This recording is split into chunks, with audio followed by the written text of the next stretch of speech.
Bonjour à tous, bienvenue à vous. Gloire à Dieu, gloire au Père, au Fils et au Saint-Esprit, comme il était au commencement, maintenant et pour les siècles des siècles. Amen. Dieu Tout-Puissant, au nom de ton Fils, notre Seigneur Jésus-Christ, nous te prions et nous te demandons de nous pardonner. Pardonne-nous nos offenses, comme nous aussi nous pardonnons à ceux qui nous ont offensés, et délivre-nous du malin. Délivre-nous de tout mal, Père éternel, au nom de ton Fils, notre Seigneur Jésus-Christ. Seigneur Jésus-Christ, Maître, toi le Fils unique du Dieu vivant, du Créateur du ciel et de la terre, du Créateur de toutes choses, nous te prions et nous te demandons de nous pardonner. Pardonne-nous nos péchés, comme nous aussi nous pardonnons à ceux qui nous ont offensés, et délivre-nous du malin. Délivre-nous de tout mal, Seigneur Jésus-Christ. Esprit Saint, Esprit Consolateur, fortifie-nous, affermis-nous et restaure-nous. Et conduis-nous sur la voie droite qui mène jusqu'à notre Seigneur Jésus-Christ et jusqu'au Dieu le Père. Amen. Nous allons maintenant faire la prière que notre Seigneur Jésus-Christ, notre Maître, nous a enseignée. Et nous disons, Notre Père qui es aux cieux, que ton nom soit sanctifié, que ton règne vienne, que ta volonté soit faite sur la terre comme au ciel. Donne-nous aujourd'hui notre pain quotidien. Pardonne-nous nos offenses, comme nous aussi nous pardonnons à ceux qui nous ont offensés, et ne nous induis pas en tentation, mais délivre-nous du malin, car c'est à toi qu'appartiennent dans tous les siècles le règne, la puissance et la gloire. Amen. Nous allons maintenant faire la lecture du psaume 92. Louange et prospérité du juste. Psaume cantique pour le jour du sabbat. Il est beau de louer l'Éternel et de célébrer ton nom, ô Très-Haut, d'annoncer le matin ta bonté et ta fidélité pendant les nuits. Sur l'instrument à 10 cordes et sur le luth, au son de la harpe, tu me réjouis par tes œuvres, ô Éternel, et je chante avec allégresse l'ouvrage de tes mains. Que tes œuvres sont grandes, ô Éternel, que tes pensées sont profondes. L'homme stupide n'y connaît rien, et l'insensé n'y prend point garde. Si les méchants croissent comme l'herbe, si tous ceux qui font le mal fleurissent, c'est pour être détruits à jamais. Mais toi, tu es le Très-Haut à perpétuité, ô Éternel. Car voici tes ennemis, ô Éternel. Car voici tes ennemis périssent. Tous ceux qui font le mal sont dispersés. Et tu me donnes la force du buffle.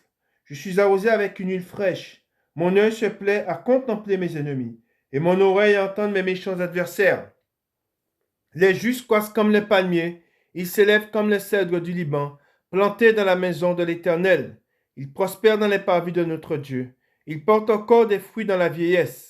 Ils sont pleins de sève et verdoyants, pour faire connaître que l'Éternel est juste. Il est mon rocher, et il n'y a point en lui d'iniquité. Amen. Bonjour à tous. Nous sommes réunis comme tous les dimanches autour de la parole de Dieu. Et nous sommes réunis pour le deuxième dimanche autour de la parole, le Dieu de vérité. Et comme je vous l'ai dit précédemment, le Dieu de vérité, c'est le Dieu d'Abraham, c'est le Dieu de Moïse, c'est le Dieu de Jacob, c'est le Dieu que nous avons connu, que nous connaissons à travers les Écritures et le Dieu que nous connaissons à travers Christ. Amen. Christ, la parole de Dieu, s'est faite chair et elle est venue dans le monde. Et Jésus-Christ, en venant dans le monde, il dit ces paroles, je suis le chemin, la vérité et la vie. Car Dieu était en Jésus-Christ, réconciliant le monde avec lui. Et ce Dieu, le Dieu d'Israël, et n'oublions pas que nous sommes l'olivier sauvage et nous avons été greffés à l'olivier franc. Le Dieu d'Israël est devenu notre Dieu. C'est notre Dieu. Et ce Dieu, en se révélant à Israël, il les a mis en garde, en les tirant du joug de Pharaon. Il les a mis en garde. En garde sur quoi? En garde sur les dieux que servaient les nations. Amen. Et aujourd'hui encore, Dieu nous appelle et nous dit de prendre garde à nous vis-à-vis de ces dieux-là. Ce sont des dieux qui ont été pour beaucoup, qui sont créés par la main des hommes et qui ont été créés par l'imagination des hommes. Et ces dieux, nous le savons, ne sont pas de vrais dieux. Et derrière ces dieux, que les hommes, on va le voir dans la parole de Dieu, derrière ces dieux que les hommes appellent Dieu, qu'y a-t-il? Qu'y a-t-il? Et on va le voir dans la parole de Dieu. Il y a le prince des démons, Belzébul. Belzébul, le prince des démons, se cache derrière les divinités. C'est lui qui se cache derrière les idoles. C'est lui, et c'est pour ça que beaucoup d'hommes sont captifs du diable, étant captifs des divinités. Hein? Il y a une puissance, hein? Mais cette puissance, hein, elle est vaincue par Jésus-Christ. Elle a été vaincue par Jésus-Christ, elle est vaincue par la parole de Dieu. Elle est vaincue par Dieu. Car Dieu triomphe, amen. Je le dis encore une fois, Dieu triomphe des idoles. Hein? Et par Jésus-Christ, nous triomphons des idoles. Hein? Et on voit que Dieu, comme je vous ai dit, aujourd'hui, les hommes n'ont plus la crainte de Dieu. Mais Dieu, dans le Nouveau Testament, Dieu a frappé des hommes. Des hommes qui ont été élevés, hein, en divinité, ont été frappés. Et un homme fut frappé devant les yeux de beaucoup d'hommes, hein, c'est Hérode. Hérode, le roi Hérode, fut frappé. Pourquoi? Parce que pendant qu'il était dans une assemblée et qu'il faisait un discours, les hommes se sont écriés « Voix de Dieu et non d'un homme ». Et le roi Hérode fut frappé instantanément et il fut rongé par les vers. Amen. Et c'est pour cela que nous, le seul que nous devons élever, amen, c'est Jésus-Christ. Amen. En élevant Jésus-Christ, nous élevons Dieu. Amen. Et c'est pour cela que nous allons aller tout de suite. Hein. Alors, avant de faire la lecture, si vous regardez la définition de qu'est-ce qu'une idole, hein, qu'est-ce qu'une idole, hein? Dans la première définition qui nous est donnée, représentation d'une divinité, image, statue, adorée, comme si elle était la divinité elle-même. Hein? En deux, ça peut être aussi une personne ou chose qui est l'objet d'une sorte de vénération. Amen. C'est ça. Hein? C'est pour ça que, comme je vous ai dit, je vous ai parlé du roi Hérode. Hein? Les hommes se sont écriés voix d'un Dieu et non d'un homme. Et instantanément, il fut frappé, il est dit dans la parole de Dieu, et rongé par les vers. Amen. Et nous savons, et c'est ce que beaucoup ne savent pas, pourquoi? Parce que mon peuple périt parce qu'il n'a pas la connaissance. Derrière, encore une fois, derrière une divinité, derrière une idole, hein, il y a qui? Il y a le prince des démons, Belzébul. Il y a le diable. Amen. Et c'est pour cela que nous, hein, nous devons prendre garde à nous-mêmes et nous devons rester attachés aux Écritures et nous devons avoir les regards fixés sur Jésus-Christ et ne pas tourner nos regards comme Israël le fit. Amen. Et comme il fut entraîné par Salomon, car Salomon entraîna Israël dans l'idolâtrie. Pourquoi? Parce que Salomon, il a fait une chose, c'est qu'il a fait une chose que Dieu leur avait défendue. C'est d'aller vers les femmes des nations. Et lui, qui avait beaucoup de femmes et de concubines, il en avait mis une, hein, concubine. Hein, qu'est-ce qu'il a fait? Eh bien, en allant vers ces femmes, eh bien, qu'est-ce qu'il a fait rentrer en Israël? Il a fait rentrer ces femmes avec leur divinité. Hein, et c'est pour cela qu'Israël, encore aujourd'hui, hein, est captif, hein, est pris par les idoles. Hein. Et nous allons aller tout de suite dans la parole de Dieu dans 1 Corinthiens. Dans 1 Corinthiens, nous allons voir ce qui est écrit. Et n'oublions pas que dans ces temps de la fin, hein, la parole de Dieu, elle est remise en question. Hein, et c'est quelque chose que nous devons auquel nous devons faire attention. Hein. La parole de Dieu, elle demeure et on doit la lire, on doit la méditer et on doit la garder. Et on va voir tout de suite ce qui est écrit dans 1 Corinthiens, chapitre 10. Hein. Et bien, nous allons lire à partir du verset 14. Hein. Et le titre de ce que nous allons lire, la table du Seigneur opposée aux autels des païens. Hein. Il est bien dit opposé. Hein. Il y a une opposition. Opposé à quoi? À l'autel des païens. Mais comme je vous ai dit, hein, celui, on va le voir dans la parole de Dieu, celui qui s'est révélé, hein, et celui qui a frappé des hommes. Pourquoi? Parce que ces hommes, hein, vénéraient, hein, des idoles. Hein, et on a vu, hein, parce qu'ils vénéraient, du moins, ils les vénéraient, mais ce sont des idoles qui sont morts. Hein. Ils n'avaient aucune possibilité de faire quoi que ce soit. Hein. Et on va lire ce passage, hein, sur ce moment où Élie fut opposé, hein, au faux prophète. Hein, et Et on va voir ce qui s'est passé. Mais avant de faire cette lecture-là, c'est une lecture que nous allons faire. Nous allons voir ce qui est écrit. La table du Seigneur opposée aux autels des païens. Il est écrit. C'est pourquoi, mes bien-aimés, fuyez l'idolâtrie. Amen. Il dit, on parle de fuir. Fuyez l'idolâtrie, quelle qu'elle soit. Amen. Et on sait que, encore une fois, on l'a lu, une idole, qu'est-ce qu'une idole? Ça peut être une personne ou une chose qui est l'objet d'une sorte de vénération. Amen. Je vous donne un exemple. Le pape est vénéré. Hein? Celui qui est serviteur du diable, hein? Pas serviteur de Dieu, mais serviteur du diable, il est vénéré. Hein? Et c'est quelque chose qui est contraire à Dieu. Amen. Et c'est pour cela qu'il sera frappé. Ils seront tous frappés. Hein? Il est dit, au 15, je parle comme à des hommes intelligents. Jugez vous-même de ce que je dis. La coupe de bénédiction que nous bénissons n'est-elle pas la communion au sang de Christ? Le pain que nous rompons n'est-il pas la communion au corps de Christ?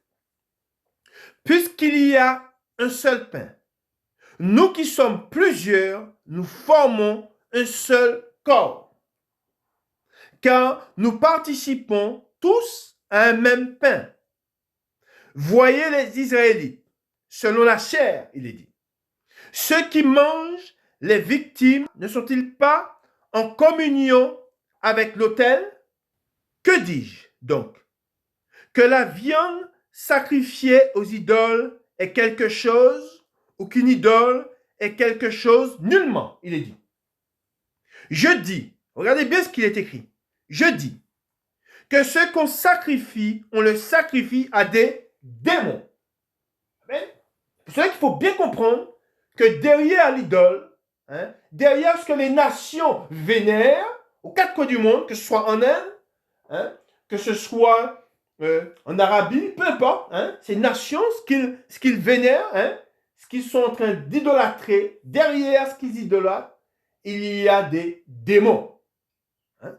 On sait que le diable, il a toujours voulu, il cherche toujours à s'élever au-dessus de Dieu. Hein. Et nous parlons, notre Dieu, c'est le Dieu du ciel et de la terre. Hein. Il n'y a rien au-dessus de l'homme, à part Dieu lui-même. Hein. Et c'est pour cela que quand nous voyons des religieux, hein, idolâtrer des hommes, idolâtrer des images, idolâtrer des statues, hein, derrière ces choses, il y a le diable. Amen. Il y a le prince des démons, c'est Belzébul. Ensuite, il est dit, et non à Dieu. Hein, je répète au 20, je dis que ce qu'on sacrifie, on le sacrifie à des démons. Et non, il est dit, à Dieu. Amen. Or, je ne veux pas que vous soyez en communion avec les démons. Hein? Et c'est pour cela que le Seigneur nous avertit. Pourquoi? Parce qu'il ne veut pas que nous soyons en communion avec les démons. Et tous ceux qui sont dans des assemblées, qui sont religieux, qui sont dans la religion, eh bien, ils sont en communion. C'est quelque chose de terrible. Ils pensent servir Dieu, ils pensent prier Dieu, mais ce sont des hommes qui sont en communion avec des démons. Hein? Ensuite, il dit au 21, vous ne pouvez boire la coupe du Seigneur et la coupe des démons. Vous ne pouvez participer à la table du Seigneur et à la table des démons. Voulons-nous provoquer la jalousie du Seigneur? Sommes-nous plus forts que lui? Amen. Et c'est pour ça que, encore une fois, beaucoup aujourd'hui qui rejettent Christ, hein, c'est pour se tourner vers quoi? C'est pour se tourner vers des démons. C'est pour se tourner vers des divinités. Amen. Et encore une fois, hein, c'est une chose terrible de penser qu'on sert Dieu. En fait, ils sont en train de servir des démons. Amen. Et pourquoi? Parce qu'encore une fois, le diable, il a toujours voulu s'élever au-dessus de Dieu. Il a toujours voulu la place de Dieu. Hein? Et c'est pour cela que les nations que nous voyons autour de nous encore aujourd'hui, qui n'ont pas cru au Dieu d'Israël, amen, qui ne croient pas à l'Ancien Testament, qui ne croient pas au Nouveau Testament, Nouveau Testament, eh bien, qu'est-ce qu'ils font? Eh bien, ils se tournent vers des divinités et vers des démons. Amen. Pourquoi? Parce qu'il y a un seul Dieu, un seul Seigneur, Jésus-Christ, et un seul médiateur. Amen. Et tous ceux qui viennent en disant qu'ils sont un médiateur ou qu'ils sont une nouvelle alliance, eh bien, ce sont des démons. Amen. Car il n'y a qu'un seul. Amen. Nous continuons dans la parole de Dieu. Nous allons dans Romains au chapitre 15, et nous lisons à partir du verset 4. Nous allons voir ce qui est écrit. Et c'est ce que nous devons garder. Amen. Pour éviter les pièges du diable. Amen. Et il est écrit, or, au 4, Romains chapitre 15, le verset 4, or, tout ce qui a été écrit d'avance l'a été pour notre instruction, afin que par la patience et par la consolation que donnent les Écritures, nous possédons l'espérance. Amen. Et nous espérons en qui? Au Dieu de vérité. Au Dieu qui se révéla à travers Christ. Amen. Et ce Dieu, en se révélant à travers Christ, amen, on voit que c'est un Dieu qui... Il parle, il agit. Il était en communion avec les disciples. Il mangeait avec eux, il leur parlait. Mais il leur parlait de qui? Il leur parlait du Dieu véritable. Amen. Et c'est l'enseignement que nous devons garder. Amen. De ce que Dieu était en Jésus-Christ. Amen. Et c'est ce que nous disent les Écritures. Qui connaît Dieu si ce n'est celui qui est descendu? Amen. Et celui qui est descendu, il est descendu. Et c'est Christ, amen, et il est né de Dieu, amen. Il a été engendré et par lui seul, amen, nous avons connu le véritable, amen. Et le véritable, c'est celui dont on nous parle dans les Saintes Écritures, amen. Et ce Dieu véritable, il est en opposition avec le Dieu des nations, amen. Il est en opposition avec les faux dieux, amen. Et encore une fois, nous savons que derrière les faux dieux, derrière les divinités, amen, il y a quoi? Il y a le mensonge. Amen.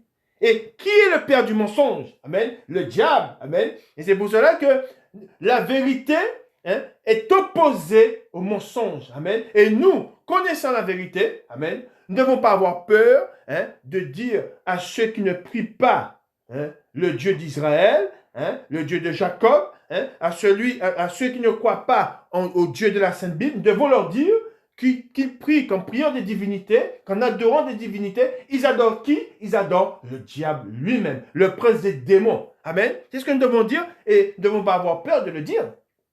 Amen. Et c'est l'esprit qui parle à travers nous. Et nous savons que nous n'avons pas reçu un esprit de timidité et l'esprit dénonce. Amen. Et l'esprit condamne. Amen. Et nous condamnons les divinités des païens et les dieux des païens. Amen. Amen. De même que Dieu, dans l'Ancien Testament, on voit qu'il les a frappés.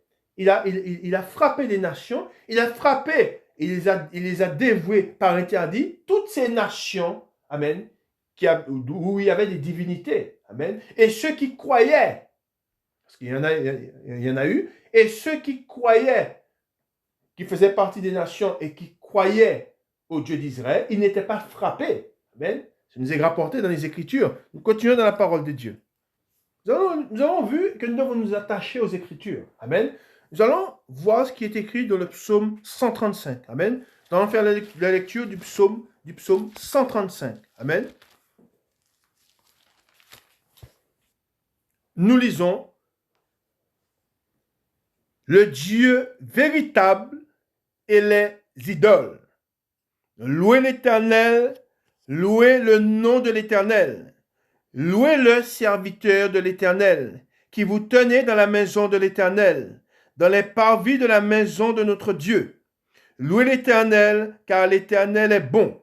Chantez à son nom, car il est favorable. Car l'Éternel s'est choisi Jacob, Israël, pour qu'il lui appartienne. Je sais que l'Éternel est grand et que notre Seigneur est au-dessus de tous les dieux. Amen, je répète. Et que notre Seigneur est au-dessus de tous les dieux. Avec un D minuscule. Hein? Ensuite, il dit au 6, tout ce que l'Éternel veut, il le fait, dans les cieux et sur la terre, dans les mers et dans tous les abîmes. Il fait monter les nuages des extrémités de la terre. Il produit les éclairs et la pluie.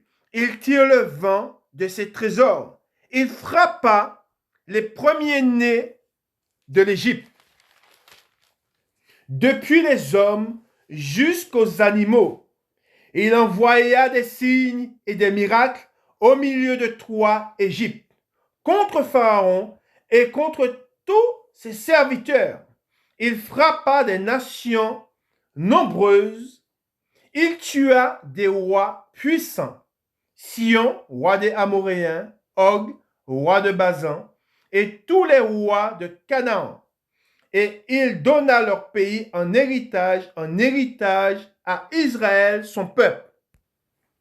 L'Éternel, ton nom subsiste à toujours. Éternel, ta mémoire dure de génération en génération. Amen, je répète, Éternel, ta mémoire dure de génération en génération. Car l'Éternel jugera son peuple. Et il aura pitié de ses serviteurs. Les idoles, regardez bien ce qu'il est écrit. Les idoles des nations sont de l'argent et de l'or. Elles sont l'ouvrage de la main des hommes. Elles ont une bouche et ne parlent point. Elles ont des yeux et ne voient point. Elles ont des oreilles et n'entendent point. Elles n'ont point de souffle dans leur bouche. Amen. Il leur ressemble ceux qui les fabriquent. Tous ceux qui se confient, il est dit, en elles. Hein? Maison d'Israël, bénissez l'Éternel. Maison d'Aaron, bénissez l'Éternel. Maison de Lévi, bénissez l'Éternel. Vous qui craignez l'Éternel, bénissez l'Éternel. Que de Sion on bénisse l'Éternel qui habite à Jérusalem. Louez l'Éternel. Amen. Voilà. On a un échantillon de ce que Dieu fit. Hein? À travers les Écritures, il nous est rapporté ce que Dieu fit à l'Égypte. Hein? À savoir qu'en Égypte, il y avait beaucoup de divinités. Hein? Mais les Égyptiens, hein, derrière ces divinités, comme je vous ai dit, ils priaient des démons. Et Pharaon, il était entouré de magiciens. Hein? Et comme Moïse, quand Dieu envoya Moïse en Égypte, hein, ces magiciens, hein, répondaient, ils se sont opposés à Moïse. Hein? Quand Moïse, hein, fit le serpent avec le bâton, les magiciens, ils firent la même chose. Hein? Mais à un moment, il fut limité. Hein? Plus Dieu frappait l'Égypte, plus les prodiges de Dieu éclataient aux yeux des Égyptiens, plus ils étaient limités. À un moment, ils étaient limités. Ils ne pouvaient plus répondre, hein, à Moïse. Hein? Et qu'est-ce qui s'est passé? On voit que Dieu fit sortir son peuple à bras forts et à bras puissants par sa droite. Hein? Et on voit que les dieux que priaient, hein, les faux dieux que priaient, et derrière ces faux dieux, il y avait des démons. On voit que ces faux dieux n'ont pas pu résister à la puissance de Dieu. Amen. Et c'est pour cela que nous qui sommes en Christ, les démons, même s'ils nous persécutent, hein, même si, parce que nous sommes en Christ, ils nous font la guerre, à la fin, amen, nous sommes victorieux. Amen. Pourquoi? Parce que Dieu, c'est à lui la puissance, hein, à toi le règne, la puissance et la gloire. Amen. Et notre Dieu, hein, aucune divinité n'est au-dessus de lui. Amen. On se rappelle que Jésus-Christ, quand les démons, hein, venaient, hein, ceux qui étaient possédés d'esprits impies, ils venaient, ils rampaient devant Jésus et ils s'écriaient, nous savons qui tu es le Saint de Dieu. Amen. Et les démons, ils étaient soumis attriste. Amen. Il tremblait. Hein, les démons tremblaient devant lui. Hein. Et c'est pour cela que je vous ai dit que ne craignons pas de dire la vérité. Ne craignons pas de dire que toutes ces nations, encore aujourd'hui, que les nations hein, qui n'ont pas connu Dieu, hein, prient qui? Prient des démons. Amen. Nous continuons dans la parole de Dieu. Nous allons lire un passage dans les Écritures et nous allons voir l'opposition, un moment, comment Dieu, étant opposé à une divinité, ce qu'il fit à cette divinité-là. Amen. Et c'est quelque chose, c'est un passage que j'aime beaucoup, comme tous les passages des Saintes Écritures. Et nous allons voir comment Dieu, non seulement il a frappé ce que les hommes vénéraient, hein, mais il les a frappés aussi. Amen. Et par là, c'est pour ça qu'on nous parle du Dieu de vérité. Hein? Le Dieu de vérité, le Dieu qui est vrai, le Dieu qui agit, le Dieu qui parle. Et on se rappelle de Daniel, hein? Ce roi hein? Qui avait fait ce qui était mal aux yeux de Dieu. Il avait pris les coupes de Dieu hein? Pour faire ce qui était mal. Hein? Et pendant qu'il était avec ses concubines hein? Dans une salle, hein? Il vit une main hein? Qui commence à écrire sur le mur, hein, et il se mit à trembler. Hein, c'est ça le Dieu de vérité. Un Dieu qui agit, un Dieu qui se montre. Amen. Et ce Dieu qui se montre, c'est ce Dieu qui s'est révélé à nous. Amen. Et les vérités. Amen. Nous allons tout de suite dans 1 Samuel au chapitre 5. Ça veut dire 1 Samuel au chapitre 5. Amen. Nous lisons. L'arche de l'alliance chez les Philistins. Amen.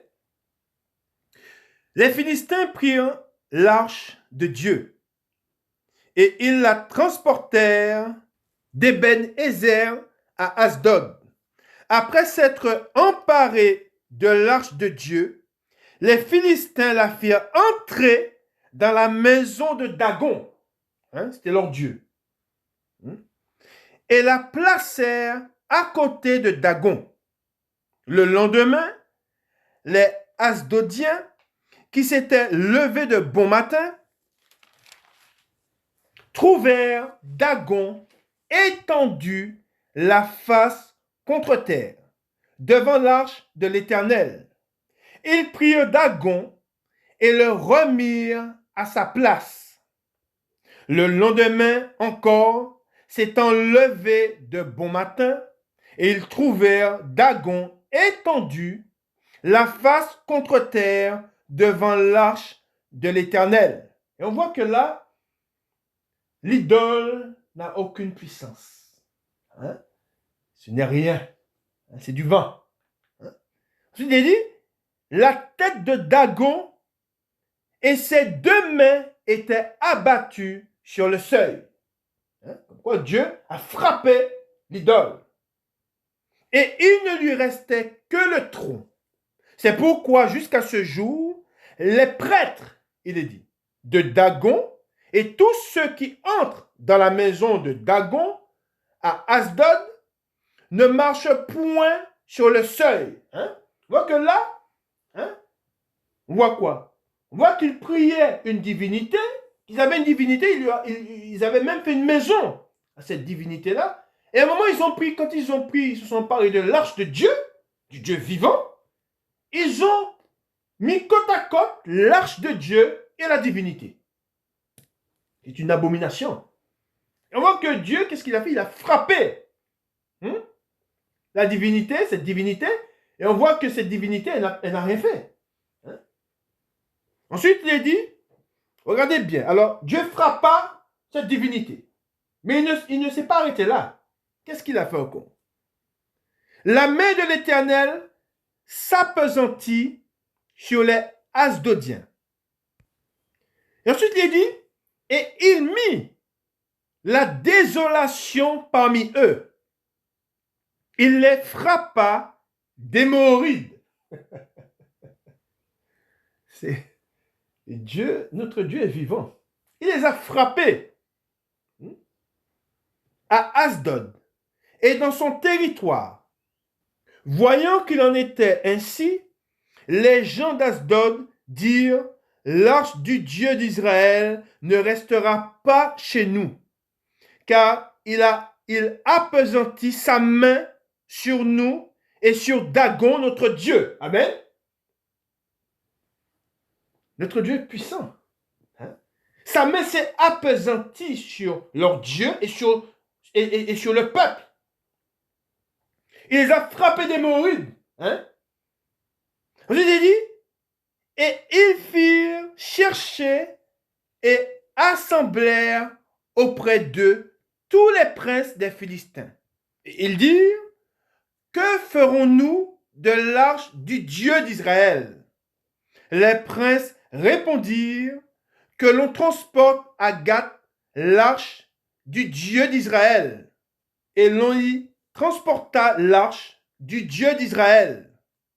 Mais après qu'elle eut été transportée, la main de l'Éternel fut sur la ville. Et il y eut une très grande consternation. Il frappa les gens de la ville, depuis le petit jusqu'au grand. Et ils eurent une éruption d'hémorroïdes. Alors ils envoyèrent l'arche de Dieu à Écron.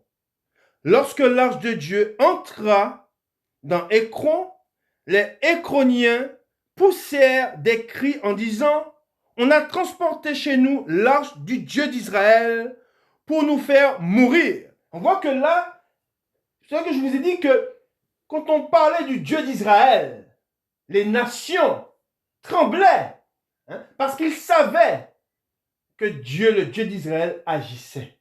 Amen. Ensuite, il dit, nous et notre peuple, et ils firent chercher et assemblèrent tous les princes des Philistins.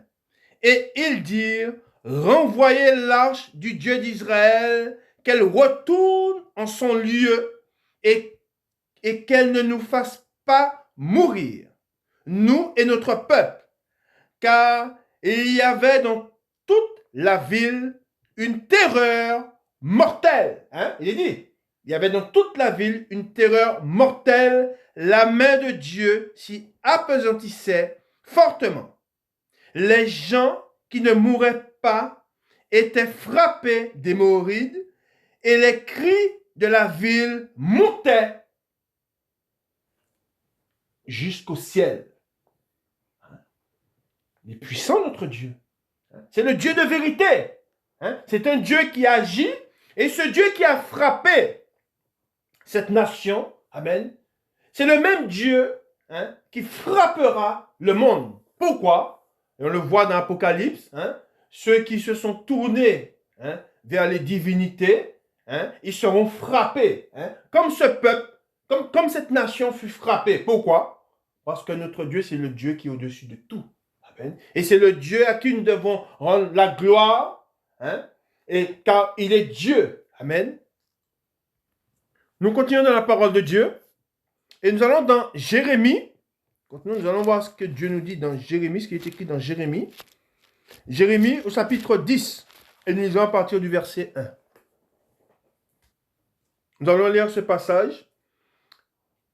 Écoutez la parole que l'Éternel vous adresse, maison d'Israël. N'oublions pas que, comme je vous ai dit, nous sommes Israël. Pourquoi? Parce que nous avons été greffés, nous l'olivier sauvage, nous avons été greffés à l'olivier franc. Amen. Nous sommes rattachés, nous sommes Israël, nous sommes rattachés à Israël. Il est dit, ainsi parle l'Éternel, n'imitez pas la voix des nations, il est dit, et ne craignez pas les signes du ciel, parce que les nations les craignent. Car les coutumes, on parle de coutumes, des peuples ne sont que vanité. Amen. Et c'est pour cela que nous ne devons pas rattacher les coutumes à Dieu. La coutume vient des hommes, et ce qui est de Dieu est esprit. On ne doit pas raccrocher les deux.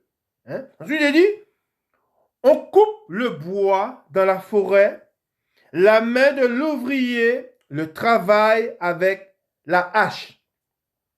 On l'embellit avec de l'argent et de l'or.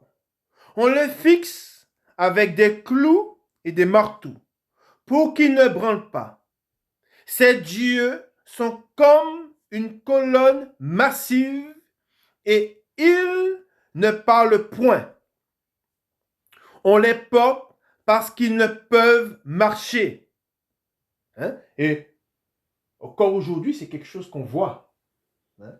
Quand vous voyez les défilés des religieux, on voit que des fois, ils transportent des saints, ce qu'ils appellent des saints, c'est des statues qui se sont fabriquées, et ils disent que c'est le saint des pécheurs, que c'est le saint de la forêt, ou je ne sais pas, ils donnent tellement de noms. Hein, et on voit que Dieu, c'est de ça que Dieu nous parle.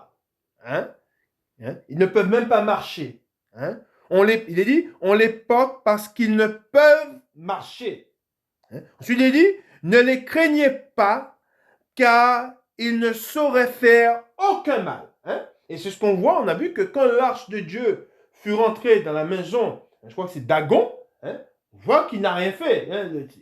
Dieu l'a renversé, il s'est brisé. Hein. Les hommes sont rentrés, ils l'ont redressé. Ça ne fait rien. Hein. Il est dit, et ils sont incapables de faire du bien. Nul n'est semblable à toi, ô Éternel. Amen. Nul n'est semblable à toi, ô Éternel. Tu es grand et ton nom est grand par ta puissance. Amen. Qui ne te craindrait, roi des nations? C'est à toi que la crainte est due. Amen. Je répète, c'est à toi que la crainte est due. Car parmi tous les sages des nations, et dans tout le royaume, nul n'est semblable à toi. Tous ensemble, ils sont stupides et insensés. Leur science n'est que vanité, c'est du bois.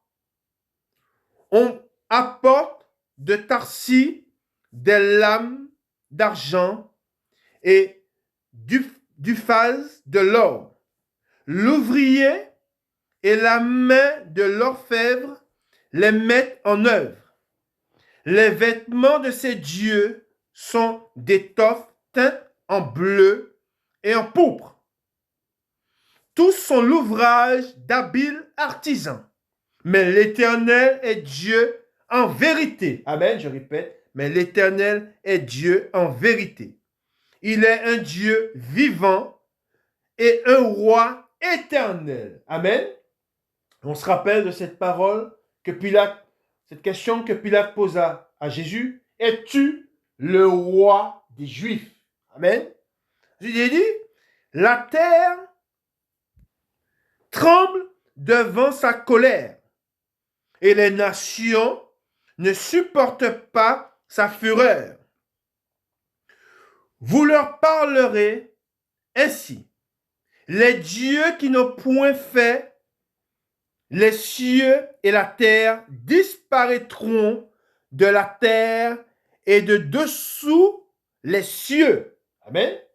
Ensuite, il est dit, il a créé la terre par sa puissance.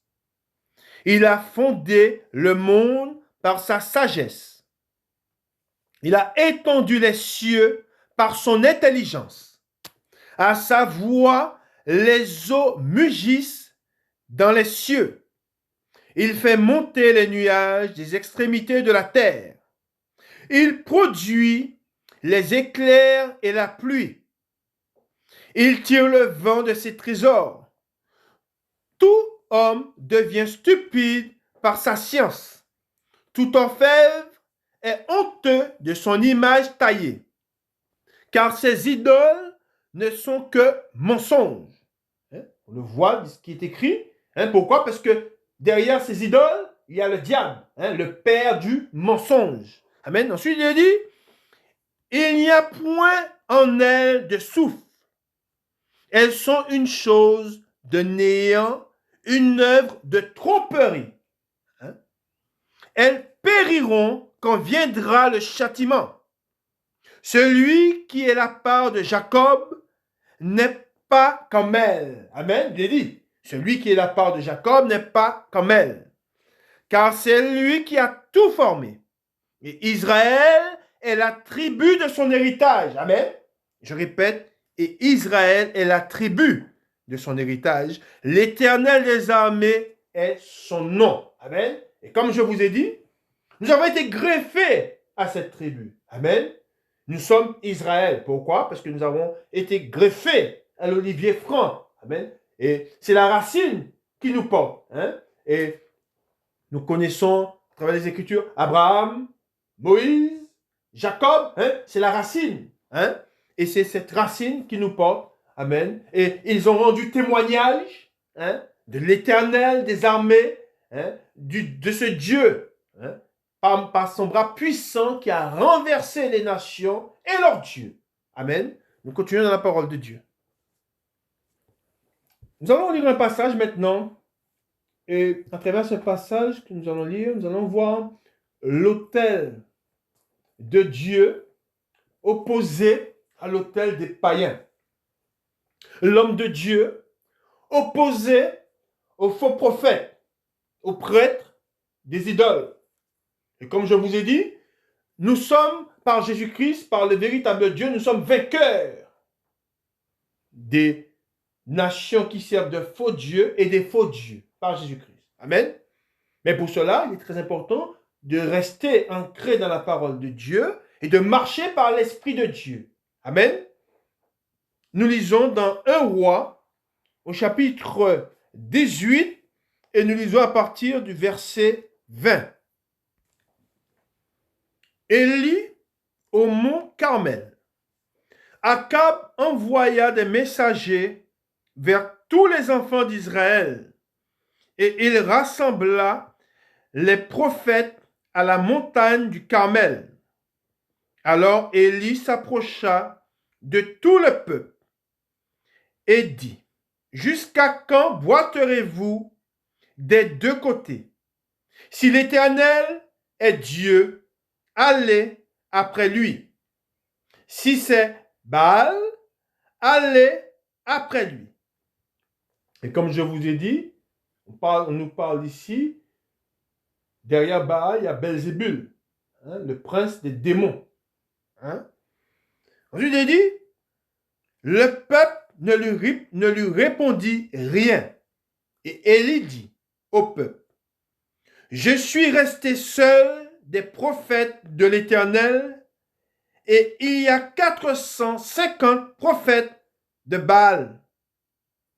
Que l'on nous donne 2 taureaux, qu'ils choisissent pour eux l'un des taureaux et qu'ils le coupent par morceaux et qu'ils le placent sur le bois sans y mettre le feu. Et moi, je préparerai l'autre taureau et je le placerai sur le bois sans y mettre le feu. Puis, invoquez le nom de votre Dieu.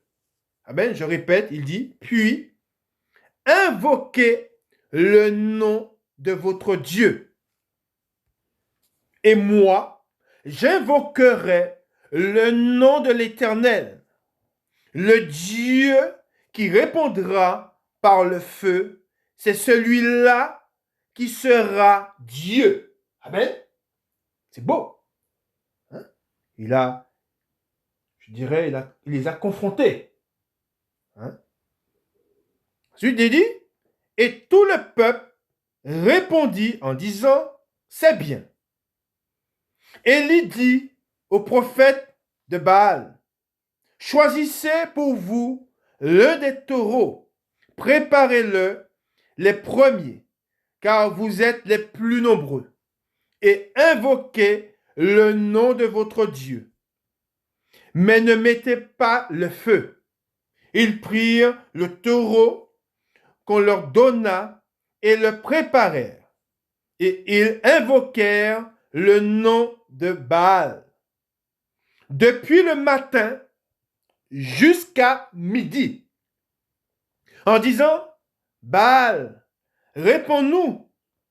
Mais il n'y eut ni voix ni réponse. Et ils sautaient devant l'autel qu'ils avaient fait. À midi, Élie se moqua d'eux et dit, criez à haute voix, puisqu'il est Dieu. Il pense à quelque chose, ou il est occupé, ou il est en voyage, peut-être qu'il dort, et il se réveillera. Et ils crièrent à haute voix, et ils se firent, selon leur coutume, des incisions avec des épées et avec des lances, jusqu'à ce que le sang coule sur eux. Lorsque midi fut passé, ils prophétisèrent jusqu'au moment de la présentation de l'offrande. Mais il n'y eut ni voix, ni réponse, ni signe d'attention.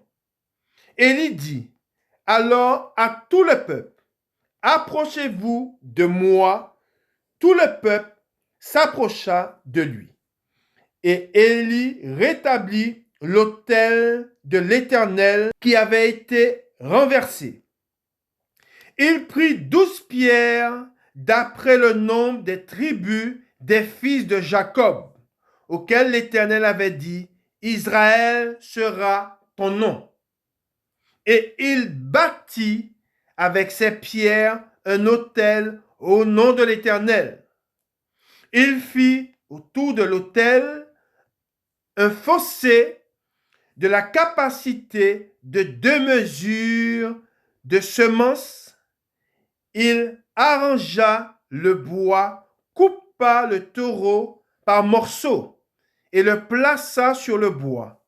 Puis il dit, remplissez d'eau 4 cruches et versez-les sur l'holocauste et sur le bois. Il dit, faites-le une seconde fois, et ils le firent une seconde fois. Il dit, faites-le une troisième fois, et ils le firent une troisième fois. L'eau coula autour de l'autel, et l'on remplit aussi d'eau le fossé. Au moment de la présentation de l'offrande, Élie, le prophète, s'avança et dit, Éternel Dieu d'Abraham, d'Isaac et d'Israël, que l'on sache aujourd'hui que tu es Dieu en Israël, que je suis ton serviteur et que j'ai fait toutes ces choses par ta parole. Réponds-moi, Éternel, réponds-moi, afin que ce peuple reconnaisse que c'est toi, Éternel, qui es Dieu. Amen. Et que c'est toi qui ramènes leur cœur. Et le feu de l'Éternel tomba, et il consuma l'holocauste, le bois, les pierres et la terre. Et il absorba l'eau qui était dans le fossé. Quand tout le peuple vit cela, ils tombèrent sur leur visage et dirent, c'est l'Éternel qui est Dieu. C'est l'Éternel qui est Dieu.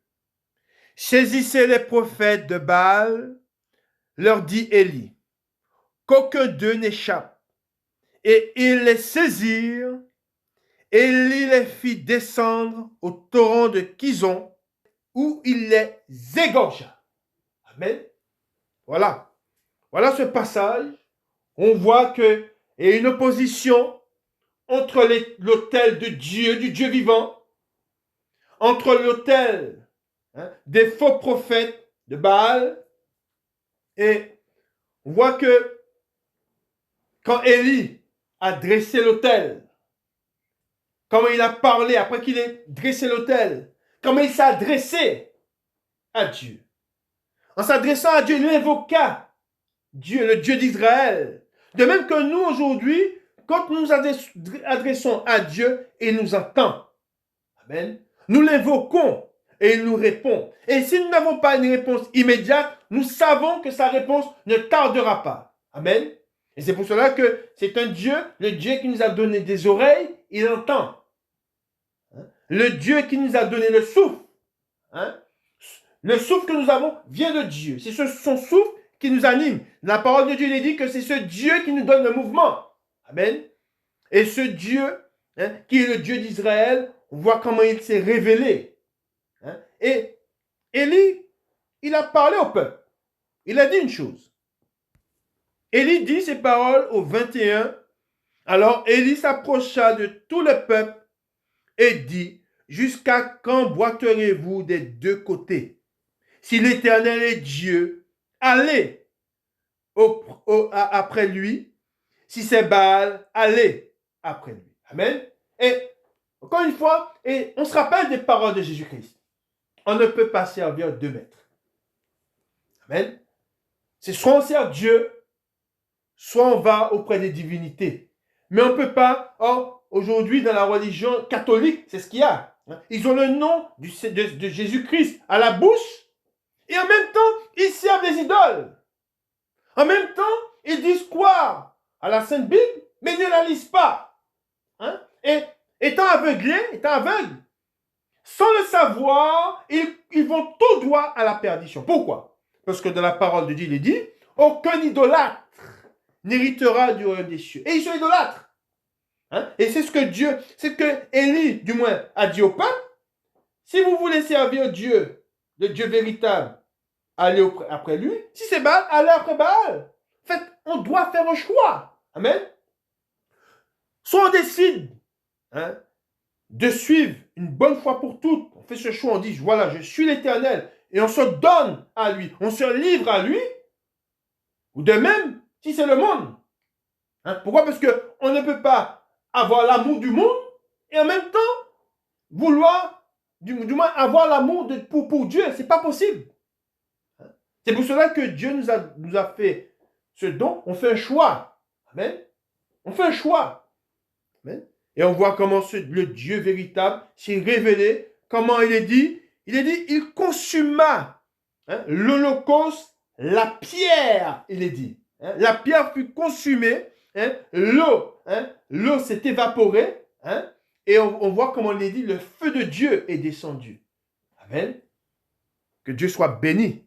Continuons dans la parole de Dieu. Dans les Écritures, on nous parle de la crainte de Dieu. La crainte de Dieu, c'est s'éloigner du mal. Nous devons nous éloigner du mal. Amen. On doit faire un choix. Et comme je vous ai dit, on va lire ce passage. Parce qu'une sentence ne s'applique pas tout de suite, le cœur de l'homme va davantage dans ce qui est mal. Et parce que je vous ai dit qu'aujourd'hui, de la manière dont Dieu frappait les nations, il ne frappe plus les nations, du moins de cette manière. Il est patient. Amen. Pourquoi? Parce que nous sommes sous la grâce. Amen. Ce que Dieu veut aujourd'hui, c'est réconcilier le monde avec lui. Ce n'est pas l'heure du jugement. Ce n'est pas l'heure du jugement.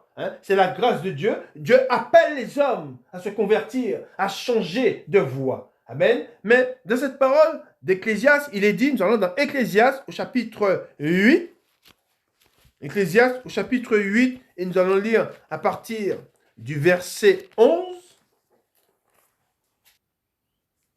Il est écrit dans Ecclésiaste au chapitre 8 et à partir du verset 11, parce qu'une sentence contre les mauvaises actions ne s'exécute pas promptement, le cœur des fils de l'homme se remplit en eux du désir de faire le mal. Cependant, quoique le pécheur fasse 100 fois le mal et qu'il y persévère longtemps, je sais aussi que le bonheur est pour ceux qui craignent Dieu, parce qu'ils ont de la crainte devant lui, mais le bonheur n'est pas pour le méchant. Et il ne prolongera point ses jours, pas plus que l'ombre, parce qu'il n'a pas de la crainte devant Dieu. Amen. Et c'est pour cela que nous devons, quand nous lisons la parole de Dieu, nous savons que le Dieu que nous lisons à travers les Écritures, c'est ce Dieu qui est vivant. C'est ce même Dieu qui est dans les cieux, assis sur son trône. Et même si Dieu, aujourd'hui, alors Dieu parle, Dieu agit, mais Dieu ne frappe pas comme il frappait avant, dans l'Ancien Testament. Même dans le Nouveau, il a frappé un roi, comme je vous ai dit. Un roi qui n'a pas donné gloire à Dieu. Notre cœur ne doit pas se remplir de mal. Nous ne devons pas faire ce qui est mal. Nous devons avoir la crainte de Dieu. Parce que nous savons que ce Dieu, à un moment donné, ce Dieu va descendre, va envoyer ses anges, il va frapper les nations. Amen. Et c'est pour cela que nous devons avoir la crainte de Dieu et nous devons garder ce qui est écrit. Nous devons, je dirais, non seulement garder ce qui est écrit, mais à travers ce que nous est dit, nous devons avoir la crainte de Dieu. Amen. Car il est dit dans la parole de Dieu, je vous l'ai déjà dit, c'est une chose terrible, il est dit, de tomber entre les mains de Dieu. Amen. Et c'est pour cela que je vous ai dit, et c'est quelque chose que je vais vous redire, si nous sommes entre ses mains, et étant entre ses mains, personne, même le diable, ne peut pas nous ôter de sa main. Mais si la main de Dieu est contre nous, comment échapperions-nous? Si la main de Dieu est contre nous, comment échapperions-nous? Impossible. Il est impossible d'échapper de la main de Dieu. Car quand Dieu frappe, personne ne peut échapper de sa main. Et c'est pour ça que les démons, quand ils venaient au pied de Jésus, ils tremblaient. Ils tremblaient de crainte que Jésus pouvait leur faire. Mais on se rappelle ce que le démon a dit. Ce n'est pas encore le moment. Ce n'est pas encore le moment du châtiment. Mais viendra ce moment où Dieu va jeter le diable dans les temps de feu, qui est la seconde mort. Il va jeter le diable et ses anges et tous ceux qui l'ont suivi. Tous ceux qui ont adoré le diable seront jetés dans les temps de feu. Et c'est pour ça qu'il est très important de comprendre qu'adorer les idoles, que de s'agenouiller devant une idole, prier une idole, élever un homme au-dessus de Dieu, c'est faire ce qu'il y a de c'est faire ce qui est mal. Et c'est une chose terrible. Pourquoi? Parce que Dieu fera une chose, c'est que ce n'est pas quelque chose que Dieu laissera impuni. Tous ceux qui ont adoré des images, tous ceux qui ont adoré des hommes, tous ceux qui ont élevé une divinité, je dirais, au-dessus de Dieu, seront frappés. Amen. Et nous allons voir la prochaine partie dimanche, si Dieu veut, la troisième partie. Que le Seigneur vous bénisse et qu'il vous garde. Et nous allons continuer à marcher avec Dieu à travers les Écritures et nous allons nous rappeler ce qui est écrit et ce qui est dit du Dieu de vérité. Amen. Que le Seigneur vous bénisse et qu'il vous garde. Bon dimanche à vous. Amen.